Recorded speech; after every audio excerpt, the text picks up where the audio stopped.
All right, in this video we are going to set up Circle CI to push the Docker images that we build over to Docker Hub. And what I've got here is the Docker Gradle file.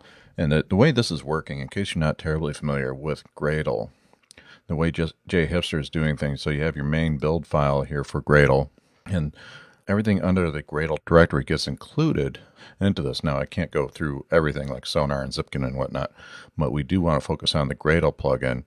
And since we looked at it last, when I set up Circle CI, initially I didn't have these if statements here.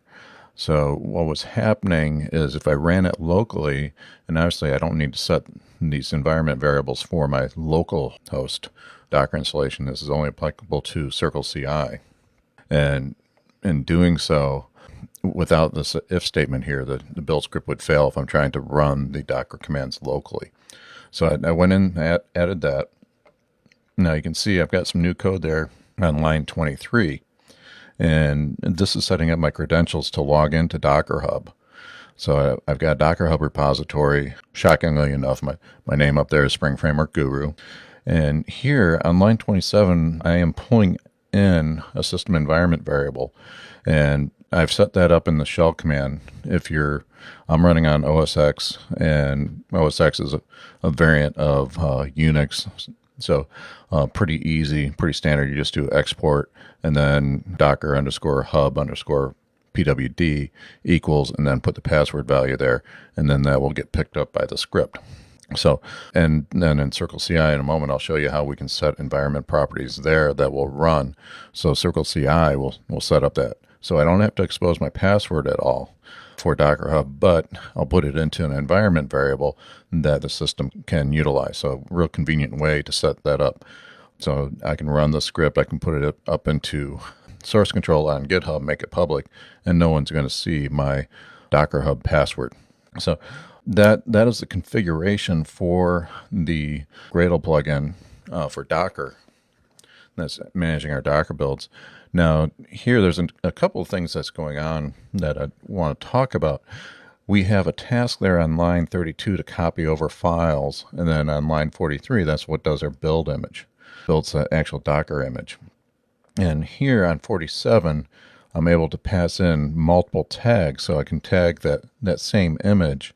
And just the way Docker works, you're going to get a hash code assigned to that image, so that image is going to be a unique, immutable thing, and then we can assign multiple tags to it. So different ways of referencing that image, and in this case I want to tag it with the project latest, and that's the latest tag, and then also the project version. And this works out pretty nice because as I do releases, the release is going to change, the version will change, so the older versions will still be up there, but the latest is kind of a Docker convention to say this is the latest image. There's some nuances in that.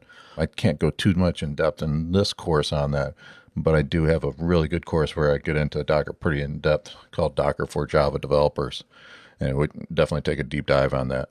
Here on line 55 and 63, I've created two new tasks, and you can see there they both depend on the build Docker. And kind of looking at, it's kind of strange how this plugin is set up. You can do a build step with multiple tags, but the push step will only accept one tag. And that's just the way the plugin is done. So I need two tasks there, considering that I want to do both of those. And I'm saying that they both depend on build Docker. So when I run this and when I run the multiple tags, it's not going to get run multiple times. So you can see down here at the bottom, I've run it.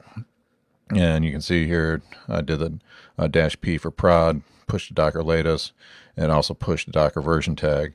And I'm suppressing the test. And you can see here that the task build Docker runs, and then the two tags run, so it doesn't run everything again. So once build Docker completes, both of these can complete without running the full build stack again. So kind of a nice feature the way that works out.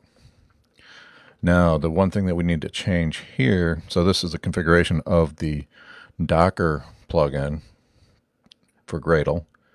Now, let's come over here to our config, and let's see if I can bring this up. You can see the difference here. Previously, it was just build Docker and then suppress the test. Now I'm replacing that with push Docker latest and push Docker version tag. And what I'm going to do is go ahead and commit this right now.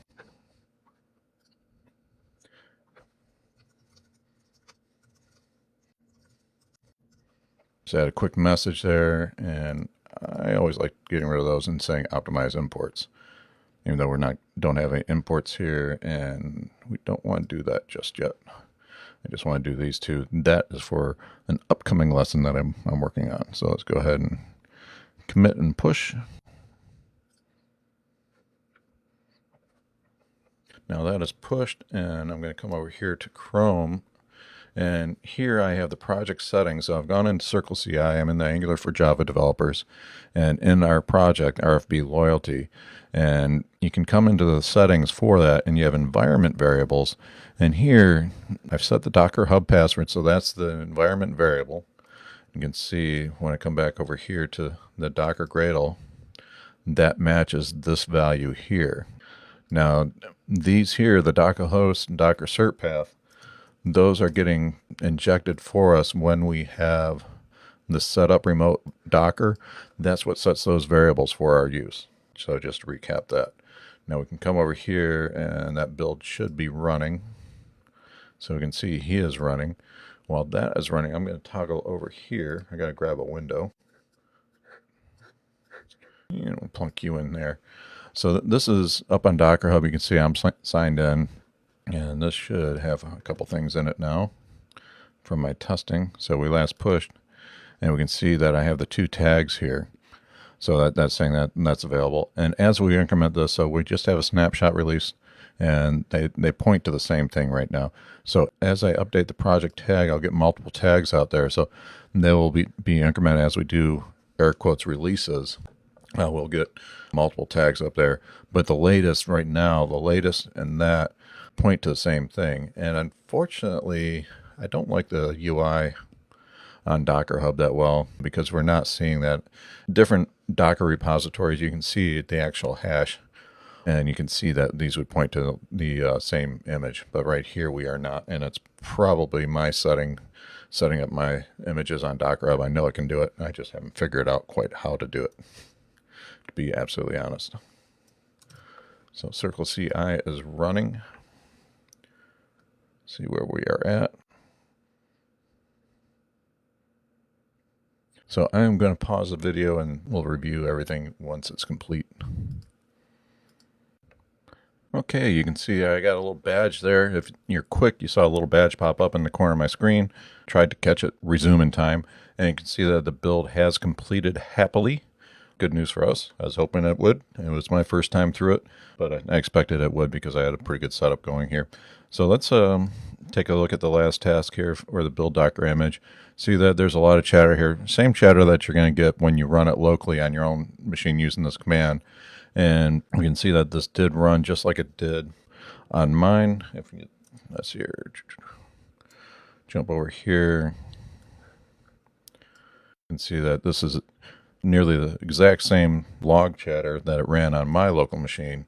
You can see that we have the same build process. So obviously it's running Gradle, running the Gradle commands. Here it's running on Circle CI inside of a Docker container versus on my local machine.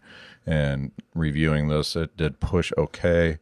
Do a quick refresh here, and we can see that it was now last updated a minute ago. So that tells me that this did in fact work properly and got things pushed up to Docker Hub.